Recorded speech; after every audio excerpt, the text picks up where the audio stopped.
وہ جو اقبال کہتا ہے مادرارا اسوہ کامل بطول، حضرت فاطمہ زہرا ماؤں کے لیے کامل اسوہ حضرت فاطمہ رضی اللہ تعالیٰ عنہ۔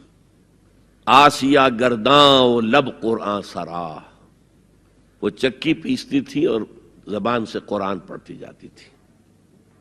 اور میں نے اپنے بچپن میں ایسی خواتین کو دیکھا ہے جو چکی پیس رہی ہیں، قرآن پڑھ رہی ہیں اور چھاتی سے بچہ چمٹا ہوا دودھ پی رہا ہے۔ اب وہ جو دودھ اس بچے کے حلق میں جا رہا ہے، پیٹ میں جا رہا ہے، اس کی کیا تاثیر ہوگی؟ بطول باش و پنہا شو ازی عصر کہ در آغوش شبیر بگیری، اے مسلمان عورت بطول بن جا، زہرا بن جا، اور اس عصر سے پنہا ہو جا، چھپ جا، علیحدہ ہو جا،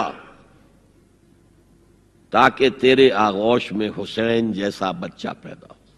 یہ پہلا ہے حجاب، سیگریگیشن آف سیکسز۔ میں نے ضیاء الحق صاحب سے کہا تھا، کیونکہ ان کی شورا میں شمولیت کی میں نے جو ہے دعوت قبول کر لی تھی، مشورہ دینا ہے۔ میں اپنے مسجد کے ممبر سے بھی مشورے بھی دیتا ہوں، تنقیدیں بھی کرتا ہوں۔ تو جیسے انگریزی کا محاورہ right from the horse's mouth, تو right into the horse's ears کچھ کہا جا سکے تو اچھی بات ہے۔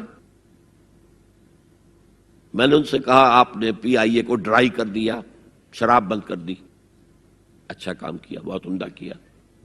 دنیا تو یہی کہے گی نا کہ دقیانوسی ہیں، چلیے برداشت کریں۔ لیکن یہ ایئر ہوسٹسز جو جاتی ہیں کرو کے ساتھ اور دو دو ہفتے باہر رہتی ہیں، یہ کون سے اسلام کی روح سے جائز ہے؟ عورت محرم کے بغیر حج کو نہیں جا سکتی، محرم کے بغیر عمرے کے لیے نہیں جا سکتی، اور یہ قانون تھا پاکستان۔ میں نے کہا آپ عورت کو نہیں جانے دیتے حج کے لیے، حالانکہ وہ ادھیڑ عمر کی ہوتی ہیں، عموماً بوڑھی ہوتی ہیں۔ ہمارے یہاں جوانی میں کون کرتا ہے حج؟ بہت شاذ۔ یہ تو آپ کو نظر آئے گا جاوا، سماٹرا، انڈونیشیا، ملائیشیا، وہاں سے جوان جوڑے نکاح کے بعد پہلا کام حج۔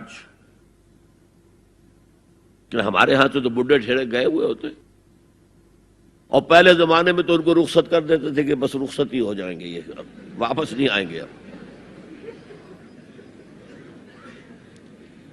تو میں نے کہا یہ کون سا اسلام ہے؟ خاموش، چپ۔ میں نے کہا یہ ناشتے کی ٹرے اور کھانے کی ٹرے مرد نہیں رکھ سکتے سامنے۔ میرے خلاف باقاعدہ خواتین نے جلوس نکالے پاکستان میں جب میں نے پردے کی بات کی۔ گورنر سندھ کی بیوی جو ہے اس نے لیڈ کیا جلوس کو۔ میں طالبہ کیا کہ ان کی ٹیلی ویژن کے اوپر جو ہے ان کا سامنے آنا بند کیا جائے۔ میں نے کہا ٹھیک ہے۔ بدا الاسلام غریبا ویسعود کما بدا فطوبی للغرباء۔